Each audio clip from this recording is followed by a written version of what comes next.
Entonces tenemos el tercer expositor ahora, es el doctor Humberto Castillo Martel.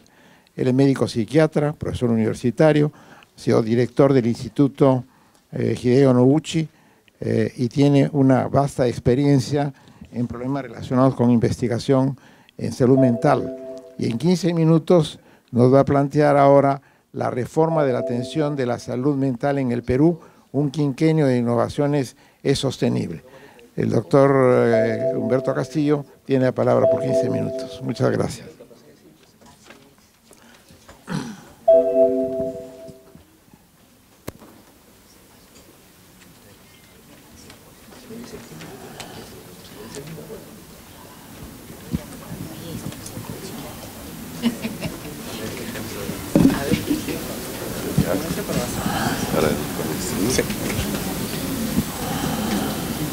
Bien, muy buenas noches. Un saludo especial al doctor Suño, al doctor Velázquez por la invitación a participar en este simposio. Y bueno, un saludo al doctor Perales, al doctor Grillo, a César, al doctor Alejandro Busayó y a cada uno de ustedes por esta oportunidad. Yo voy a hacer una presentación breve en 15 minutos que nos ha pedido el doctor Suño sobre la reforma de salud mental en el Perú.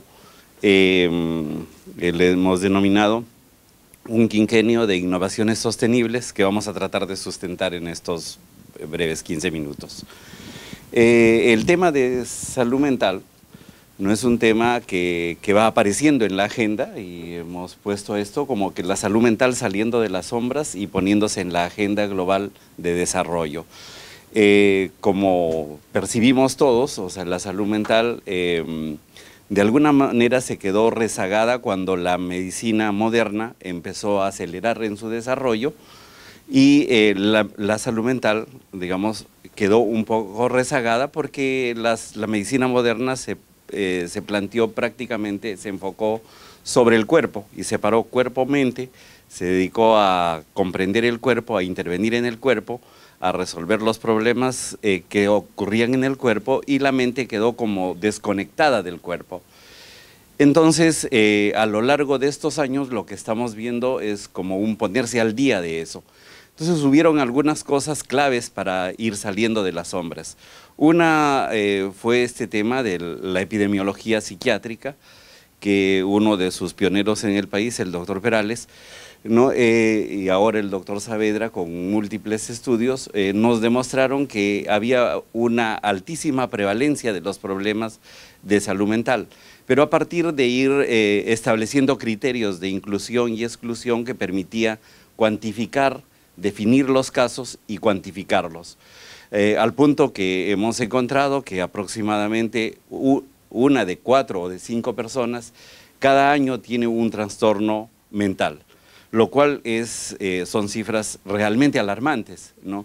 Cuando hablamos que en el Perú hay aproximadamente 1.700.000 personas con depresión, ¿no? Es realmente la cifra fuerte, ¿no?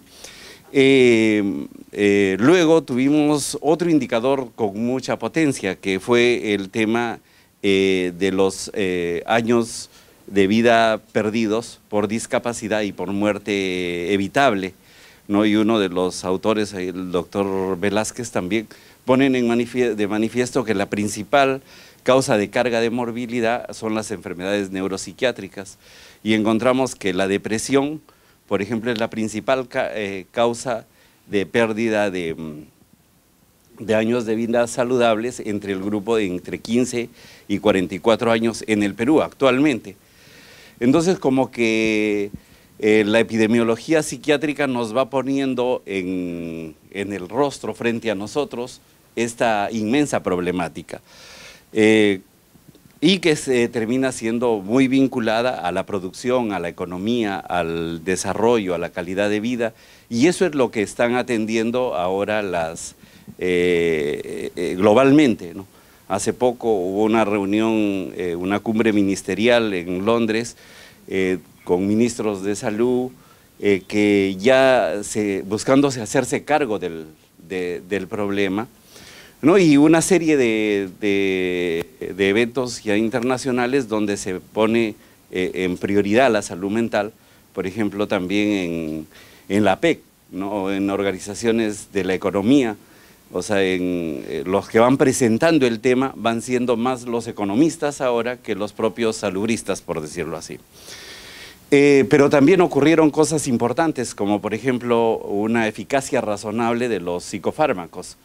O sea, los psicofármacos tienen una capacidad importante de resolver y de calmar, de reparar algunos daños inclusive que se producen y que son, digamos, responsables de problemas como la depresión, ¿no? Y, por ejemplo, múltiples ensayos clínicos muestran eficacias entre el 60 y 80%, lo cual nos da una herramienta con la que podamos trabajar, ¿no? Una herramienta que es eficaz para intervenir de modo relativamente sencillo.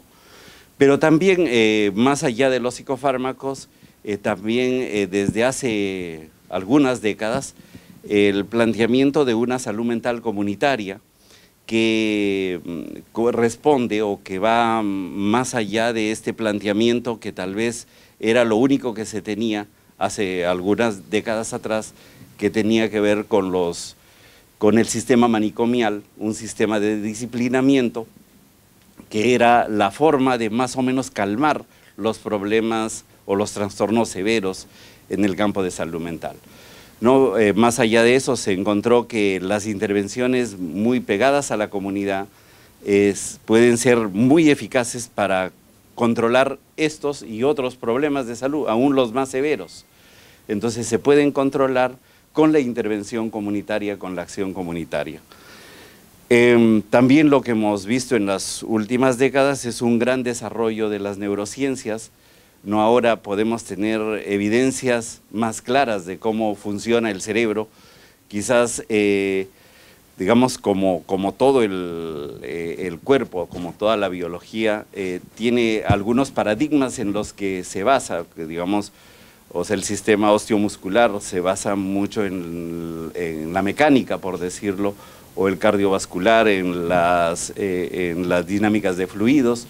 Así también el cerebro tiene un comportamiento muy análogo a los sistemas de información, entonces el desarrollo de la informática, el desarrollo de la inteligencia artificial, o sea, van permitiendo comprender muchos problemas de cómo va funcionando la mente y nos va llevando a que muchas de estas sensaciones, emociones, pensamientos no son más que formas de un sistema de información, ¿no? Que permite finalmente adaptarnos cotidianamente a la vida, a las diferentes circunstancias. Al ser seres sociales, las emociones nos instrumentan para acercarnos, para complementarnos, para diversificarnos. Entonces hay como otra lectura que hace como más natural el tema de la salud mental y lo va sacando de este campo de la salud mental del lado espiritual o predominantemente moral y lo va poniendo como objeto más natural, como un objeto más biológico, psicológico, social.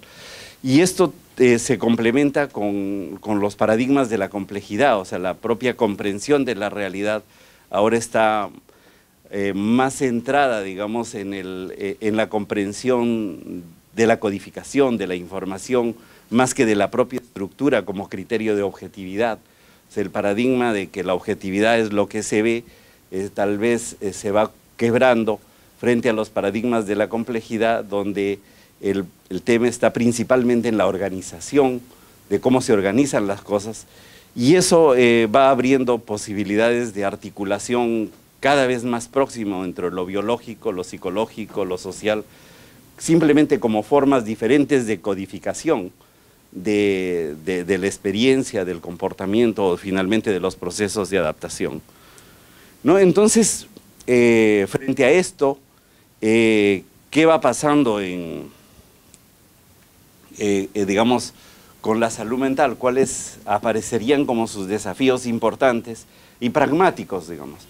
Entonces, uno de ellos tal vez tiene que ver con reenganchar la salud mental como objeto de la medicina, ¿no? Pero a la vez, al ponerlo la salud mental como objeto de la medicina, la propia salud mental puede también replantear el propio campo de la medicina.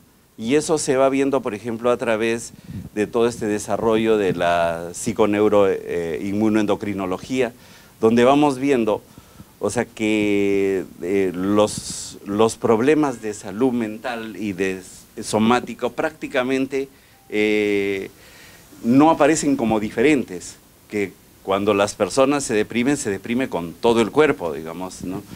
Y la influencia permanente entre lo psicológico y lo biológico, que va haciendo como parte de un continuum, ya que ahora hace difícil separarlo.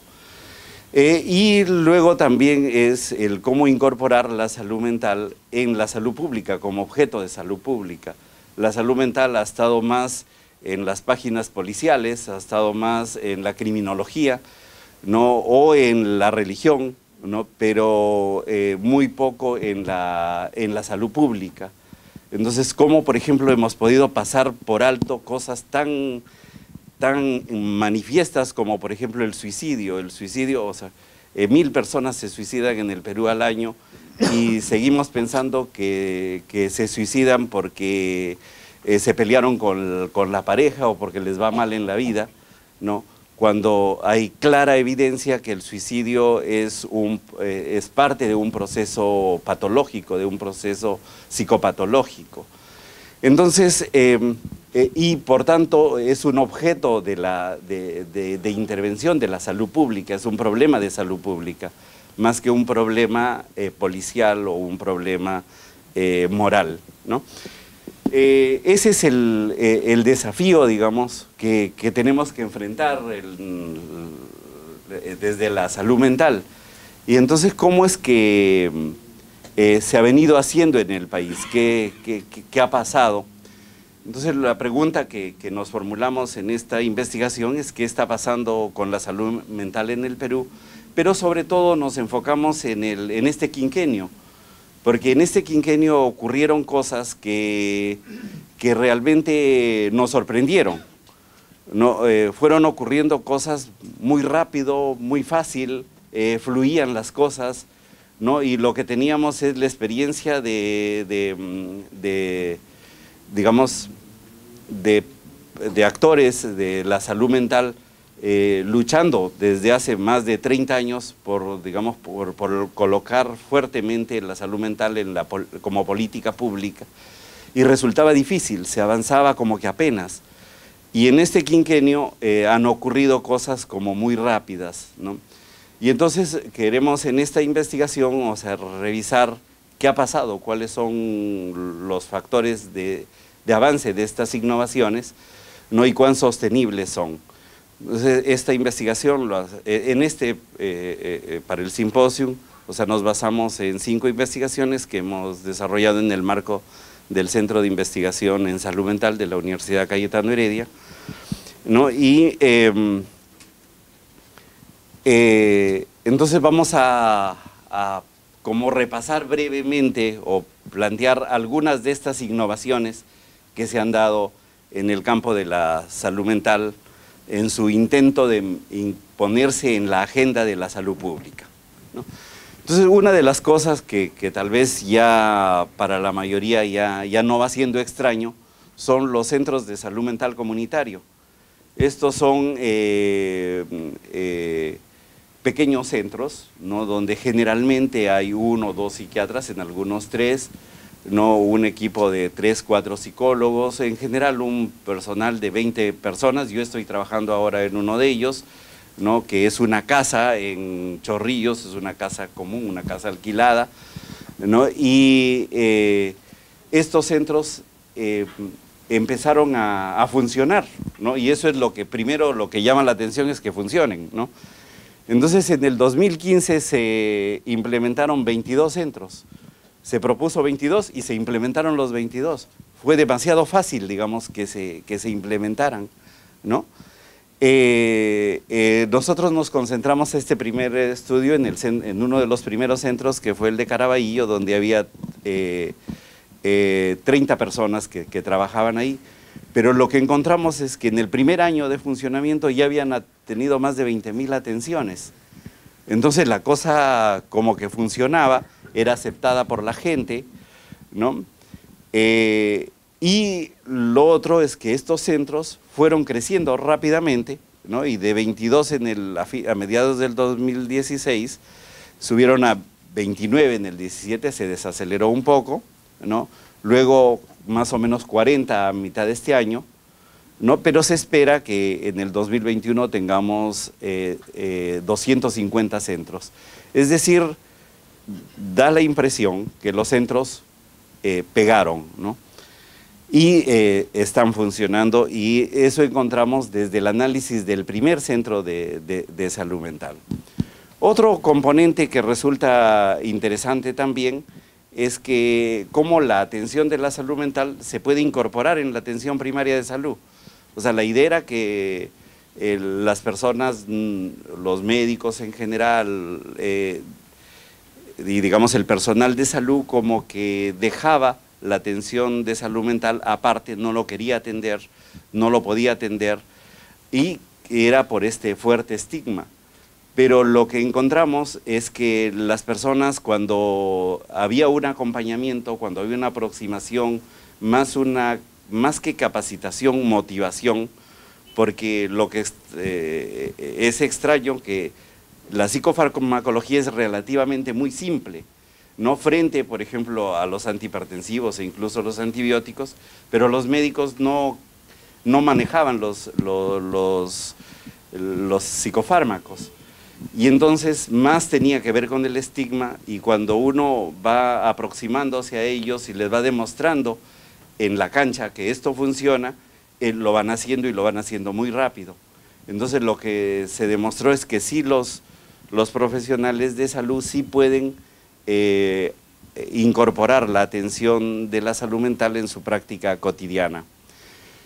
Uno de los puntos también en el enfoque de salud mental comunitaria es que la hospitalización vaya dejando de estar centrada en los hospitales psiquiátricos o especializados, ¿no? Porque cuando las personas se hospitalizan ahí, entran a un régimen que ya es un régimen clásico, un régimen manicomial, y también es como que las personas nos desencargamos de la persona que está teniendo el problema, y como que ya pasa a la zona oscura, ¿no? Entonces la idea es que se puedan hospitalizar en los hospitales generales. Sin embargo, cuando teníamos el proyecto para 8 hospitales, hacer unidades de hospitalización en 8 hospitales, en realidad no se logró, ¿no? Entonces en ninguno, porque a pesar de que había un presupuesto específico, o sea, habían otras prioridades, y la competencia por recursos, por la alta demanda de los hospitales es alta, y no se logró, por ejemplo, este objetivo. Ahora se está luchando, más funciona con los hospitales nuevos que en los hospitales ya que tienen una tradición, ¿no? Este es de los hospitales, ¿no? Y otro de los dispositivos que se vio que funcionaba eran los hogares protegidos. Esto consiste en que en vez de tener a los pacientes hospitalizados por años, a veces en nuestros hospitales psiquiátricos, era sacarlos. Se sacó un grupo, por ejemplo, de pacientes que estaban hospitalizados por más de 3 años en el Instituto de Salud Mental, y se los puso en una casa.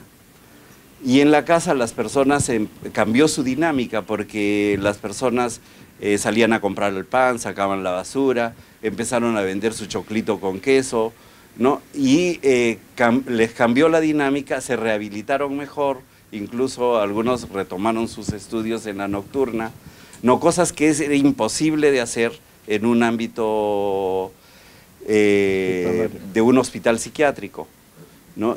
Y esto funcionó también con recursos del propio instituto, porque se logró, digamos, como crear un servicio de hospitalización, pero en modo de hogar protegido, y eso permitía que el propio instituto podría transferir recursos a este centro que funcionaba como una casa. Y entonces funcionó también, ¿no? En Iquitos se crearon 5 hogares protegidos, que permitió cerrar uno de los manicomios pequeños ahí, que justamente Pedro estuvo en ese acto, en el acto de cierre de ese manicomio, ¿no? Pero, ¿cuál sería nuestra sorpresa? Que, digamos, al analizar ya un tema de costos, por ejemplo, encontramos que el costo promedio de la consulta externa en un hospital especializado era 5 veces mayor que el costo de la consulta externa en un centro de salud mental comunitario. 5 veces mayor, ¿no? Que casi 5 centros de salud podían producir como un hospital, ¿no? Entonces, en términos de magnitud es impresionante, ¿no? Y luego también en este hogar protegido, el costo también era de 3 veces menor que lo que costaba tenerlo en el hospital. Tiene 3 minutos, doctor. Uy, perdón. Ya.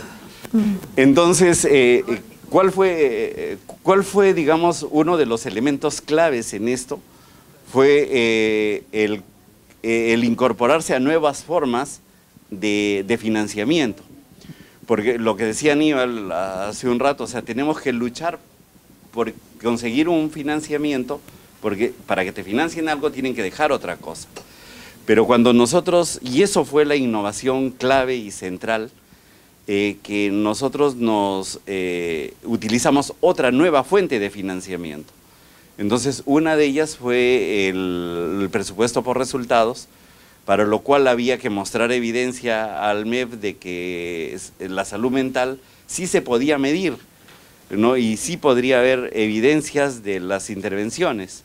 Entonces se logró el poner este presupuesto, que en realidad fue pequeño, y con el pequeño presupuesto se logró hacer todas estas cosas, pero también en el seguro integral, porque la idea era que la salud mental, digamos, se atendía básicamente,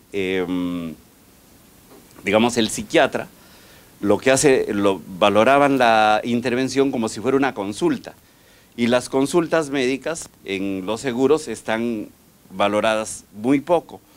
Y entonces, si las intervenciones psiquiátricas son solo consultas, iba a perder porque, digamos, en lo que se recupera costos y permite capitalizar mejor es las intervenciones.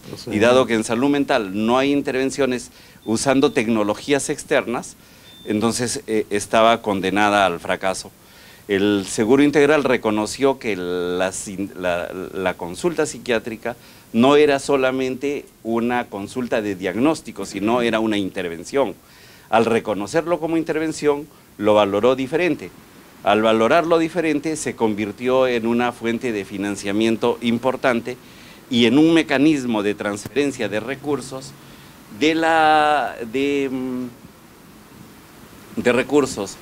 de salud en general a salud mental, porque de lo que nos quejábamos y nos hemos venido quejando siempre, que nosotros de salud mental teníamos el 15% de la carga de morbilidad, ¿no?, de la tarea, digamos, de salud, y solo teníamos el 1% del presupuesto.